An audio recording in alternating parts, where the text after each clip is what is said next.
I'm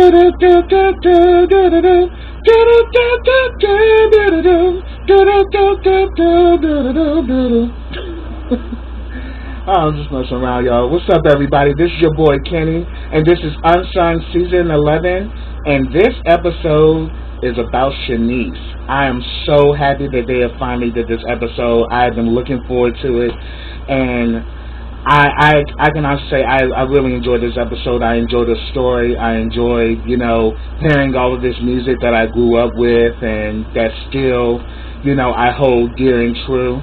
But they didn't showcase one of my favorite songs from her, Turn Off the Lights. I love that track. Oh my God, I used to sing that all the time when I was a little boy in the car. I would sing my face off to that song. I mean, to the point that my mom and my uncle would just be cracking up at me because I would really get into it because I used to watch the video all the time on Video Soul. But yeah, in this episode they talked about her being one of the best pop soul vocalists of all time. I could not agree more. I mean, I would put her in the same category as Whitney Houston or Mariah Carey. Like, she had that type of vocal dynamic. I mean, even the same as I would also put her in the circles of like Phyllis Hyman and Angela Bofield. I mean, she just has that kind of voice just on command. Her voice will just stop you dead in your tracks and you pay attention because Shanice just has that kind of vocal, she has that kind of vocal dynamics that it's just unheard of in a lot of singers, and she's very special, and I'm glad that they finally, pay homage to her to actually tell her story on Unsung. And I definitely have to agree with Warren Campbell that she definitely was in a class all by herself, and that she had like this, and then also someone else I didn't even mention that she had like this sweet, she has like this sweet, she has this sweet-natured and innocence about her, which was very reminiscent of Michael Jackson. She just had like this innocence about her, but once you put her on stage, she will blossom. And then, unfortunately, she had to, battle with a lot of labels due to her musical identity and imaging. I mean, because when it really comes down to the business side of things, the unfortunate part is that she kind of ran into this block where people that, the business side didn't know how to market her and market her sound to the right audience. I mean, she even said that they had even told her, like, you're very talented, we just don't know what to do with you. And that's unfortunate because, if she would have had, I think, like the right team, Shanice would be probably one of the biggest stars right now. She would be up there like with Whitney and many others because she definitely had the talent to be in their company. And I can honestly say that, I can honestly say for myself, it's not over for Shanice. I mean, I can definitely see Shanice doing something very big right now because the song that that she was working on, that they showed during the episode, let me remember. If I can remember the name of the song was Breakdown. That song sounds nice. Like, I could hear that on the radio. Real talk. But according to the episode, they talked about her upbringing. She's from Pittsburgh, Pennsylvania. Her mother was a singer. Her father was also a musician as well. She was born in 1973. And she started, joining her family on stage when she was 3 years old. So hearing that was kind of, for me, somewhat reminiscent of Julie Garland, singing Jingle Bells at the age of 4. And, even at that young age, you just know you got it. And you just know that's where you're supposed to be. And that's going to be your destiny. And Shanice said from 3 years old, she knew that this is what she wanted. And this is where she wanted to be because she felt so free on stage. And I thought that was very beautiful. When she was 3, her parents had divorced, and her, along with her mother and her aunt, moved to L.A., and they actually struggled for a while, and she even talked about that, her mom would make liver and would say it was steak. I mean, trust me, that's definitely the hard knocks. I even remember Grandma pushing the liver to me as well, so definitely know what that's about. But then one thing that I found very fascinating, because I used to do the same thing, she said that what she would do is that she would go into her closet and would pretend that the closet was a studio, and she would sing in the closet. And it really flipped me because I was like, oh my God, I used to do that too.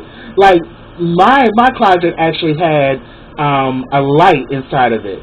Because you would turn on, you could kind of like pull the string, and the light would come on. I used to pretend that light was a microphone, and I would be up in there just singing my butt off, just pretending I was in the studio singing. So it was crazy that she had that same type of fantasy, and it really tickled me, and I was so here for that. There was even about this song called Valley Girls that she had written along with her cousin. That song was so cute. It really was. It was a really cute song. But she said that, hey, give me a break. I was only 8 years old when I wrote that. So, she was talking like a Valley girl, and, totally awesome. I mean, she was just having fun with it, but it showed at an early age that she had this creative gene, and she actually also had this ability to write songs and tell stories. So that was cool. They also showed that I think around age 7 she started to get into the entertainment business. She did a KFC commercial with Ella Fitzgerald. That's big time right there. And she landed a lot of roles on stage and television. And she got on Star Search I think at age 11. And she actually went into the championship and she won $5,000. And I actually remember her when she was on Star Search. I think the first time I saw her was when she had sung Greatest Love of All by Whitney Houston and killed it. And she won that round, and I think they showed when she in her final round she did Somewhere Over the Rainbow and blew everybody away. And after her win at Star Search, she actually got an offer to sign with A&M Records. And the people they named that worked on her first album was Tina Marie, Babyface, Ricky Bell, I think also Ralph Tresvant as well. And they really struggled because at the time I think Shanice was 14, and they were just struggling as to what kind of songs could they actually can they actually produce and create for this 14-year-old artist, but yet had a voice that spanned beyond their years. But one of the songs that became a hit off of her debut album Discovery was this song called Baby Tell Me Can You Dance. I remember that being on the radio. I was a little boy at the time. I think I was 4 years old when that song came out. And it went number 6 on the R&B charts, and it was also a top 20 dance hit. But yeah, that song was hot though. You can still probably crack that to this day. It has that it definitely has that Janet Jackson-ish type of sound, that Minnesota, Jimmy Jam, Terry Lewis type of feel to it. And the thing is, they were on the same label at the time, her and Janet. And she was saying that it was just kind of, I mean, they weren't battling each other, but image wise, she was trying to, do her hair straight because Janet's hair was curly, but then when it came to Pleasure Principle, Janet had the straight hair.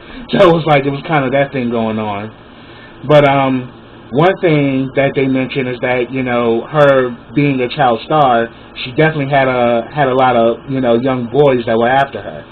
And, they put, some parental restrictions on that because they had Grandma go on tour with her, and Grandma slept in the bed right next to her, so wasn't no funny business going on around Grandma. So it shows that she really comes from a loving family who not only wanted to see her succeed, but they also wanted to protect her as well. So they were very involved in her career. Her mom and her aunt became her managers, and pretty much Grandma was the chaperone, and they didn't play around. So I actually respect that.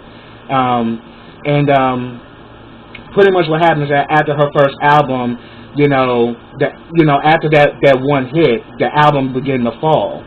And it was around that time that she, met Gerald Busby. And for those who know about Gerald Busby, if you watch the New Edition story, he was Gerald Busby's role was actually played by Tank, and Gerald Busby was an interesting individual, but he definitely has an ear for music, so you can't definitely take that from him. But he was was the man who pretty much ended up taking over Motown after I think after Berry Gordy stepped down. He ended up becoming the main man over there at Motown, and he had also took Johnny Gill over there with him too, but then he had ended up signing Shanice to Motown in '89, and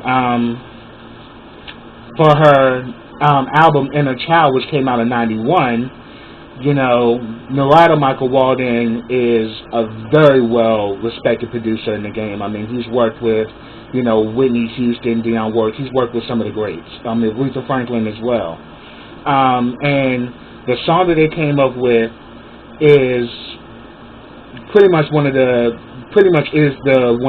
signature songs of Shanice's career. It's a song that's timeless, and it's because you get her youthfulness in that song, and it's because it's youthful, it's timeless. Somewhat reminiscent to me like Foster Silver's Misdemeanor. It's that song that will never die because it has a youthful quality to it, and young people will always relate to it. I Love Your Smile is definitely one of those songs, and I actually have a story about that song for me because at the time that song came out, I was kind of like down a little bit because my mother had this friend that she worked with named Nikki who after giving birth to her son, she went into cardiac arrest and she passed away. And I was really hurt by her loss because she was somebody that I got really close to, and someone that I was looking forward to her being a new mother, and she passed on. And for some odd reason, one day I was just sitting at one of my babysitter's house, and that song came on TV, and the music video, and I was just completely drawn to her. And it made me smile, even though I was going through a really sad time, it made me smile because I saw this beautiful girl just having a good time and just singing about how much, I love your smile. And, it did something to me. It actually made me happy. It made me, get up and go out and play with the other kids, and it helped me to, get past, my sadness. So that song definitely has a special place for me, but that song was definitely the thing. And she even talked about at that time she was really influenced by hip hop. So one of her favorite rappers was MC Lyte, so she kind of did like a rap on that part. And I remember that rap was so cheesy, but it was so cute at the same time. And she even was kind of laughing when she was rapping, and she's like, "Oh my God, I was so young when I did that." But it was great. But I Love Your Smile definitely was a big seller because it went number one R&B, and it stayed number one on the R&B chart for 4 weeks, and it went number 2 pop. And that song, pretty much got her recognized around the world. So that was really, really big. Not only did it make her a big star, but it was a gold album. She got a Grammy nomination, and she was performing all over the world. I mean, she became, a force to be reckoned with, because she had this great, beautiful voice, and as well just had like this very youthful appeal. And just a natural grace about her. And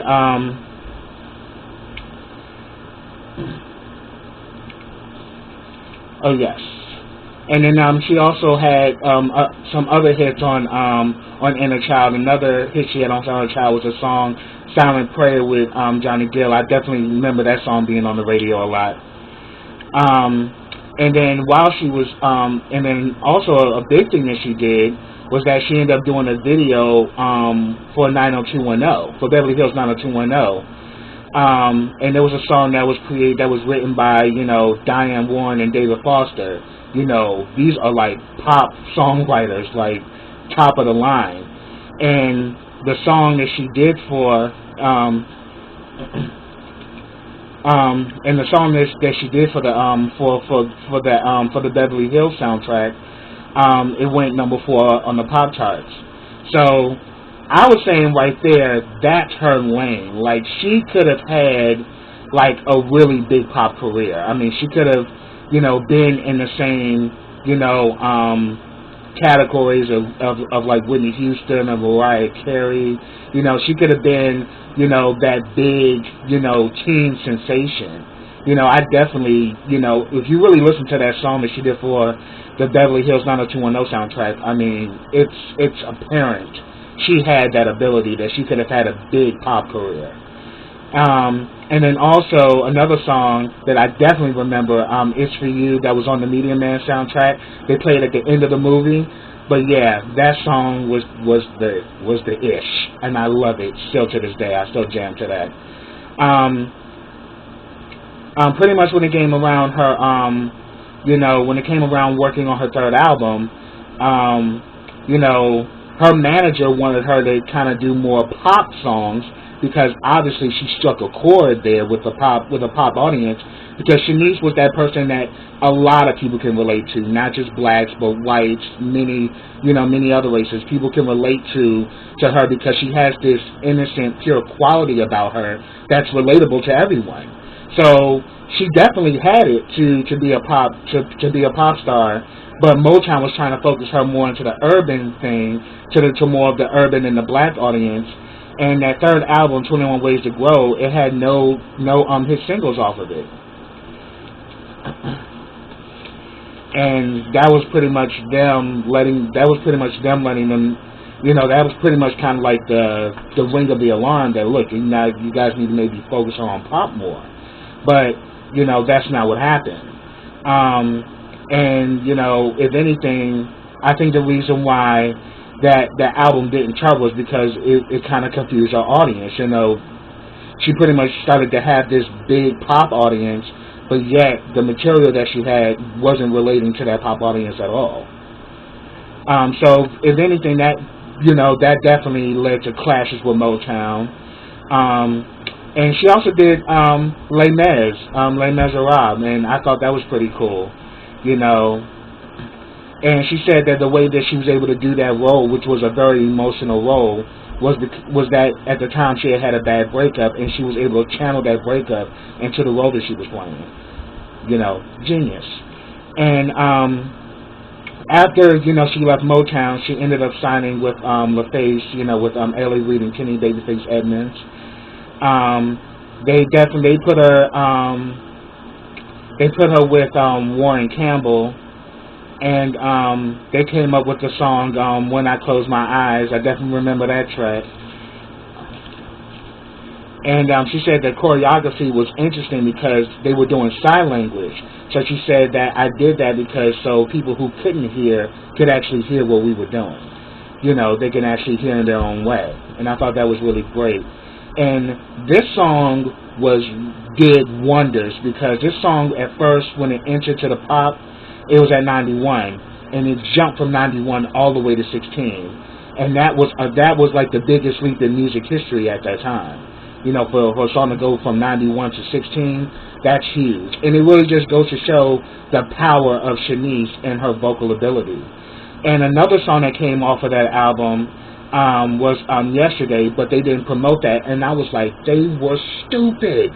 Yesterday is a beast. Like, that is like one of her signature songs as well. And, I remember girls going on Apollo singing Yesterday. That song would have been a big hit, and they were even, they were about to do a music video for it, but then they shelved it. And I'm like, damn, it's like they really just did not know how to really get her out there the way that she should have been, represented. And pretty much even her aunt said that, look, it's crazy because her talent spoke for itself. Why was they always trying to mold her into something? Why didn't they just let her be who she is? And even though at the time she even did some touring with the Backstreet Boys, her career kind of somewhat hit, it kind of took a nosedive again, after When I Close My Eyes. Because it was like no other single off that album, promoted this, was promoted, and kind of taint the album as well. But also, she talked about her meeting Flex Alexander, who's now her husband of 17 years. Shout out to Black Love. And they definitely, are a great couple, and they really balance each other very well. But she said at first he was just a friend, and they would watch Cops together and stuff. But then eventually, he one day told her that look, he kind of said I kind of did my little Billy D on. I kind of let her know that sometimes, love is standing you right there in the face. You want my arm to fall off? He had me cracking up at that. I was like, yeah, he gave her Billy D, and eventually they started dating, and they got married in 2000. They have 2 children, Imani and Elijah. And I definitely did watch the reality show. It was on for 3 seasons, and, her family was just amazing of how, due to the fact that she had her family living with her, Flex as well as her were able to focus on their careers, their business, and then still have family be the center of that. And I thought that was very genius. But, she even admitted that they've had hardships, as far as when she was 5 months pregnant, she was actually let go from the label. They was like, okay, you're talented, but we got to let you go. So she went through a deep depression in regards to that. And then, after a while, she started to, her and her husband, Flex, just, created an independent label where she started to do independent music. But being independent means you have to dish out more money, which led to financial problems, and they ended up, filing for bankruptcy, and then they lost their home. And she actually talked about, she even talked about this on the show about how they really struggled, but yet they kept a positive image in front of the kids. That we're going to get a house with a pool, and sure enough, the next house they moved in was a house with a pool, and they were able to rebuild their lives. And I really do see nothing but great things for Shanice in the future. And I'm so glad that they finally did an episode on her, because she definitely was a story that needed to be told, because she, for one, I would say is unsung, because with her talent and her creative abilities, she should be a far bigger star. But I definitely say it's not over for Shanice. I mean, right now there is a much needed revolution in that's needed in black music, especially on the R&B front. So Shanice could definitely, her being a pioneer, because even B. Slade was also a friend of hers, and he even said that, look, she was before Monica, she was before Brandy, she was before Aaliyah. She paved the way for these girls, and she did. Honestly, she could have had that big pop career as a young teen. She definitely had everything. It's just that the business didn't know how to make things work for her. But I think that things are going to start coming around for her, and I really do see nothing but great things for Shanice. I remember when she was doing the when she was on the that annual thing that Shirley Ralph does, to help, with HIV and AIDS awareness, the Divas show. And around this time, I think Vesta Williams had passed away, and Shanice sung "Congratulations" blew me away. So that goes to show you, Shanice is a powerhouse that needs to be reckoned with, and I see nothing but great things for her in the future and for her family and everything. So, that's what I got, guys. If I missed anything, put it down in the comments. I'd love to talk to you about it. But subscribe to my channel. Click that bell so you get notifications every time I drop a video. Like this video, comment on this video, and share this video. And I will be back with the next episode of Unsung. And I think next week they're doing Ice Tea, so definitely check me out for that. So until then, everybody, take care.